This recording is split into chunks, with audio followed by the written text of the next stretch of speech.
as they're crying now that the EBT cards are cut off, as they are panicking now that Section 8 no longer houses them, now all of a sudden they are, what's the word we're looking for? Agreeable?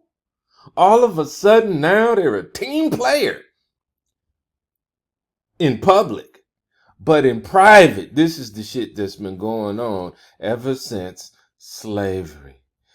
Oh, and let me give credit to the content creator. This is by a melanin-rich, so-called black woman, Shay Chardé, Chezcharde, with an accent over the E. Fair use, but hey, man, you guys make sure that you go to her page, subscribe. She does great work. Hence, this piece right here, this expose, brought to you by Shay Chardé. Not accepting the reach back. I know better. I understand better. She doesn't really care about me. Again, this is what I hear a lot of black men saying. Why is that important? The reason that's important is because, you don't get to go say those things, right? You don't get to go, say those examples of how you basically hate black men and beyond hatred to the point to where you are now doing lives and having conversations with the Klan. That's right. Unless you're ladies that you don't want to fucking deal with men at all, then we should talk about it. We don't want to deal with black men at all. I love all men and not black men. Just not black men. Well, is there any women here who don't want to deal with men, period, or is it just black men, or is it a mixture?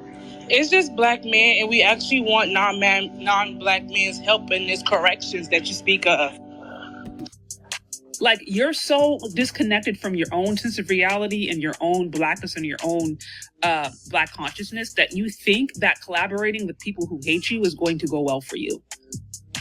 But I'm saying, like, when there's been a documented history of women actively hating men in the community, actively disparaging them, laughing at them, insulting them, disrespecting them with little to no pushback, right?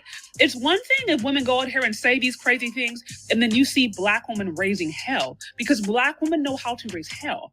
Black women absolutely know how to raise hell. Y'all know how much black women raised hell when Kevin Samuels was popping up? They were very vocal, they were very loud. And y'all remember how they were acting when he died, when he was unalive. Right? Black women know how to make their voice known. So the issue is that these things can happen in these spaces, and there's not like World War III in Black America. You know what I mean? Like, black women they're not being loud and vocal like black women can do. And so because of that, it's very, very, very hard for black men to see those kinds of examples and then take this kind of stuff serious. I love y'all real bad. I love y'all tough. Baby, know that you're loved. Right? It's like you don't get to have decades upon decades upon decades of misandry and disrespect towards black men, and then all of a sudden you just Baby, get to... I love y'all bad. I love y'all real bad. I love y'all tough. Baby, know that you're loved. And so that's exactly what I think, that's where I think the disconnect is coming from between black men and black women.